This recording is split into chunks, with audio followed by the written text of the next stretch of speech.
Hobby-imker Jan van der Molen uit Frenscher wist net wat er zegt doet een gemeentewerker het tuig bij de stadsgreftenlongers deerspuiten met bestrijdingsmiddels. En dat wil de gemeente Kreklien nog in een provinciaal bijenconvenant officieel tas zijn had om het onkruid te nij allinnig met milieuvriendelijke middels te bestrijden. Ik zei je dus hier dus mijn trekkerke om rieden. En die spuiten dus overal dus bij de rand langs en om een lampenpjalen en om een pjalen heen. En er wie geen stoom? Nee, het wie geen stoom en ze bjastelen het ik net, het wie hoort net als vergif. En dat kennen we nu eigenlijk hier al hier en we zien wat hier al hier hoe bruin het worden is hier. En dat is net gezond voor de meesten en voor de bijen. En voor de vlinders en de oren insecten.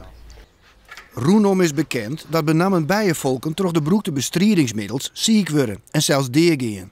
Bijen hebben een wichtige functie in het totale ecosysteem. Likwijls kan de gemeente net ontkennen dat ze in die nog heel tijd gif broekt. Selectief wordt het nog beroekt. Maar wat betekent het dan, selectief? Selectief betekent dat wij net in putten door een meter van de wettergongen opbouwen en dat het alleen nog binnen de bebouwde kom doen. Dus in het boetengebied helemaal net. Ik heb net begrepen dat ze dat doen. Dat ze nog iedere keer dus met vergif aan de gang zijn. En dan net nog vlak bij het wetter. Ik nog vlak bij het wetter. Hoe krijgen ze het eigenlijk in de hol om zoiets te doen?